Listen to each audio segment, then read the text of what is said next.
할렐루야. 오늘도 말씀을 깨닫는 지혜와 응답받는 기도의 은총이 우리에게 넘치게 될 줄을 믿습니다. 오늘부터 우리는 이 사무엘 하를 살펴보게 됩니다. 사실 원어 성경에서는 이 사무엘 상과 사무엘 하가 붙어 있어요. 근데 이제 우리 성경에서는 이렇게 나눠져 있는데, 이 사무엘 상 부분은 이스라엘의 초대 왕인 사울의 죽음을 끝으로 내용이 끝나고요. 이 사무엘 하는 사무엘 상에도 다윗의 이야기가 있지만 본격적인 이 다윗의 왕의 등극과 통치의 업적, 그리고 다윗의 범죄, 그다음에 여러 반역과 반란, 피난의 역사, 이런 내용들이 기록되어 있는 성경이 사무엘 하입니다. 오늘 말씀이 이렇게 시작합니다. 사울이 죽은 후 다윗이 아말렉 사람을 쳐 죽이고 다윗이 시글락에서 이틀을 머물렀다. 사울이 죽은 길보아 산과 다윗이 머물렀던 시글락은요, 한 80km 정도의 거리가 됩니다. 그러니까 거리가 꽤 있기 때문에 이 사울의 죽음에 대한 소식을요, 바로 듣지는 못했어요. 그래서 2절에 사흘째 되는 날, 이제 3일이 되니까 한 사람이 사울의 진영에서 나왔다라고 설명하면서 그의 옷은 찢어졌고 머리에는 흙이 있고 그가 다윗에게 나와 땅에 엎드려 절했다라고 성경이 말합니다. 이 한 사람은 누구냐면은 아말렉 사람의 아들로 이 이스라엘과 블레셋의 그 길보아 전투 당시에 사울의 죽음의 순간을 보고 사울의 왕관과 팔찌를 취하여 다윗에게 가져왔다라고 성경은 말합니다. 다윗은 이 사울을 비롯한 그 요나단과 그의 아들, 그 사울의 다른 아들들의 죽음에 관한 소식을 듣고 굉장히 슬퍼했습니다. 그래서 그 슬픈 노래를 만들어서 그들의 죽음도 애도했고, 이 애가를 지어서 유다 족속들에게 가르치라고 명령도 합니다. 그 애가를 책에다가 기록하라고 명령해요. 사무엘하 1장 17절 18절을 보시면 다윗이 이 슬픈 노래로 사울과 그 아들 요나단을 조상하고 명령하여 그것을 유다 족속에게 가르치라 하였으니 곧 활노래라 야살의 책에 기록되었으되 라고 성경은 말해요. 이 17절 18절에서 그렇게 애도를 합니다. 다윗이 그 절친한 요나단의 죽음에 대한 애도는 우리가 이해할 수 있어요. 그런데 왜 사울도 오히려 잘 죽었다라고 하지는 못할 망정 애도했을까? 왜냐면은 사무엘상 15장에 보시면은 하나님께서 사무엘을 통해서 사울에게 이렇게 말씀하시죠. 왕이 여호와의 말씀을 버렸으니 여호와께서 왕을 버려 이스라엘 왕이 되지 못하게 하셨음입니다. 이미 다윗도요, 하나님께서 사울을 버리신 걸 알고 있어요. 몰랐을 리가 없죠. 자신이 예전에 블레셋 장수 골리앗을 죽이기 전에 사무엘 선지자로부터 기름 부음을 받지 않습니까? 사울도 미래에 다윗이 왕이 될 거라 생각했고 다윗도 자기가 왕이 될 걸 알았어. 그리고 하나님께서 사울과 함께하지 않는다고도 말씀하셨어요.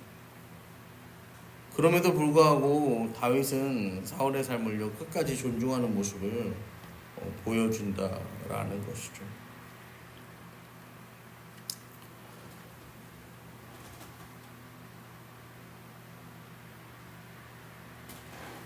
(1장 23절에) 보시면 사울과 요나단이 생전에 사랑스럽고 아름다운 자이러니 죽을 때에도 서로 떠나지 아니하였더라. 그들은 독수리보다 빠르고 사자보다 강하였다. 이 사울과 요나단을 다윗이 이렇게 애도하는 거죠.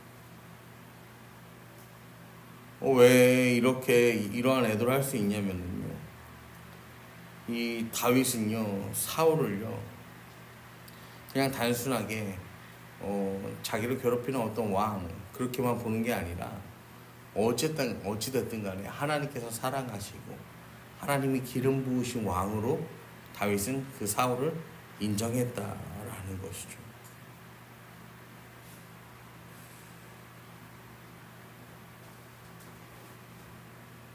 다윗이 사울에 대한 이런 변함없는 마음을 가지는 건 이 하나님이 은혜 베푸시고 기름 부었던 사람, 그 사울에 대한 뭐예요? 이 다윗의 인간적인 존경심과 또 그 하나님의 통치에 대한 이 절대적인 순종이 있었기에 가능했던 것입니다. 여러분, 다윗이 하나님의 말씀을요 듣기만 듣고 믿고 쫓지 않았다면요 이러한 모든 행동들은 불가능했을 거예요.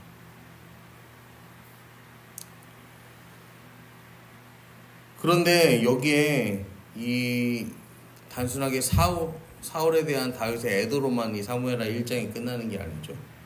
한 사람이 더 등장합니다. 그가 누구냐면은 이 길보아산 전투에서 사망한 다윗의 소식을 사울의 소식을 다윗에게 전한 이 아말렉 청년의 이야기죠.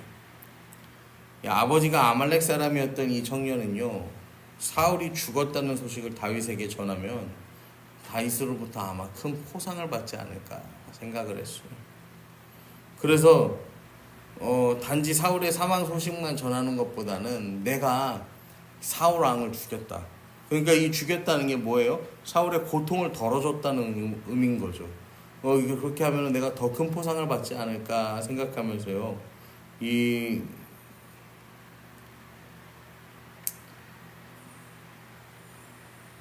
다윗 앞에서 그렇게 이야기해요. 10절에 우리가 본 것처럼 그가 엎드러진 후에는 살 수 없는 줄을 내가 알고 그의 곁에 서서 죽이고 그 머리에 있는 왕관과 팔에 있는 고리를 벗겨 내 축궤로 가져왔다 라고 말하잖아요. 이 청년의 이 증언은 이 사무엘상 31장에 기록된 그 증언과 같지 않죠. 사울의 죽음과 이 청년이 말하는 죽음은 달라. 사무엘상 31장에서는 블레셋 사람의 활 쏘는 자의 활을 맞고 중상을 입었는데 바로 죽지 않았죠. 그리고 사울이 적군에 의해서 자기가 죽임당하는 걸 원하지 않으니까 자기의 무기든 자에게 자기를 죽여달라고 하고 무기든 자가 그 명령 따르기를 두려워하니까 결국엔 스스로 검을 뽑아 이제 그 위에 엎드러져 죽었다라고, 그리고 무기든 자도 그렇게 죽었다라고 성경은 기록하고 있잖아요. 근데 이 아말렉 사람이요 자기가 사울을 죽였다고 거짓 증언을 하는 거예요. 사울이요 그 소식을 듣고 얼마나 슬퍼하냐면 다윗이 그 소식을 듣고 얼마나 슬퍼하냐면 저녁 때까지 슬피 울며 금식했다라고 12절에 기록되어 있습니다. 그리고 14절에요 다윗이요 이렇게 말합니다. 그에게 이르되 내가 어찌하여 손을 들어 여호와의 기름 부음 받은 자 죽이기를 두려워하지 아니하였나 하고, 다윗이 청년 중 한 사람을 불러 이르되 가까이 가서 그를 죽이라 하매 그가 침에 곧 죽었다라고 성경은 말합니다. 이 다윗의 변함없는 생각, 우리가 여기서 볼 수 있는데 그게 뭐냐면요 하나님께 기름 부음 받은 자, 하나님 앞에서 기름 부음 받은 자는 그가 비록 범죄하였다 할지라도 인간이 심판해서는 안 된다라는 거예요. 왜 우리가 또 그런 말 하잖아요. 이 목사님 욕하지 말라고. 옛날에 교회 다니던 분들이 그런 얘기해요. 그러면서 이제 어차피 이 해봐야 뭐라고 해요? 해봐야 이 욕하는 사람 자기 손해라고. 그냥 하나님이 다 나중에 다 계산하실 거라고, 심판하실 거라고 그런 얘기 하잖아요. 이 다윗이 이렇게 행동하고 이렇게 고백할 수 있었던 건 이 왕권에 대한 다윗의 이해가 사울과는 달랐기 때문이죠. 사울은요 그 왕권을 어떻게 사용했냐면요 자기의 이 모든 것을 지키는 제왕적인 왕권으로 사용합니다. 왕권을. 그래서 내 육신, 내 삶, 내 만족, 내 유익, 아무튼 간에 막 이런 것들을 다 지키기 위해서 왕권을 사용하고 다윗을 죽이는데 혈안이 되고 그랬던 거예요. 그런데요 다윗은요 처음부터 끝까지요 왕이 되기 위한 기름 부음을 받고 왕이 되고 왕으로 죽기까지 다윗은요 뭐 중간중간에 넘어짐도 있었지만 이 다윗이 가지는 왕위에 대한 생각은 뭐냐면요 하나님께서 맡겨주셨다라는 거죠. 나는 자격이 없는데 하나님께서 이 땅 가운데서 직접 치리하시고 통치하실 수 없으니까 나에게 맡겨주셨다라는 그 대리 통치자로서의 개념을 다윗은 확실하게 갖고 있었던 거예요. 그러니까 이 사울을 향해서도 사울이 어쨌든 간에 하나님의 종이었고 하나님의 사자였다 믿었기 때문에 하나님만이 그 사울을 벌하실 수 있다고 믿었기 때문에 이 자신이 사울을 죽일 수 있는 기회가 2번이나 있었지만 그것도 넘어가고 지금도 이렇게 애통해야 하는 거예요. 사랑하는 성도 여러분, 우리도요 이 세상을 살아가면서요 어쨌든 간에 하나님을 사랑하듯이 사람을 사랑할 수 있어야 하는 삶이 우리에게 필요하다는 것을 기억하시기를 바랍니다. 우리 예수님도 말씀하시잖아요. 가장 크고 첫째 되는 계명이 하나님 사랑하는 것. 그리고 그 2번째가 뭐라고요? 이웃을 사랑하는 거라고 말씀하시잖아요. 하나님을 사랑하는 것처럼 다른 사람을 사랑하라고 하나님께서 우리에게 말씀하시잖아요. 여러분, 그런데요 이게요 내 힘으로 사랑하려고 하면 절대로 안 됩니다. 어떻게 해요? 하나님 말씀을 믿고 듣고 그것을 쫓으며 살아갈 때 이게요 될랑말랑이야. 그래도 될랑말랑이야. 다윗과 같은 마음으로 살아가는 게요 정말로 쉽지 않습니다. 오늘 이 시간 우리가 함께 기도하며 나아가실 때 하나님, 우리가 다윗과 같이 사람을 사랑하는 마음을 우리에게 주시옵소서. 이 사람을 사랑하는데 어떤 사람이에요? 원수도 사랑합니다. 나를 죽이려고, 나를 해하려고, 나를 상하게 하려고, 나를 공격하는 저 사람을 사랑하는 그 마음을 하나님 나에게 허락하여 주시옵소서. 오늘도 사람의 힘으로는 할 수 없지만 주님께서 하시면 됩니다. 주님의 마음을 우리에게 허락하소서. 그렇게 기도하며 나아가는 저와 여러분 되기를 간절히 축원합니다.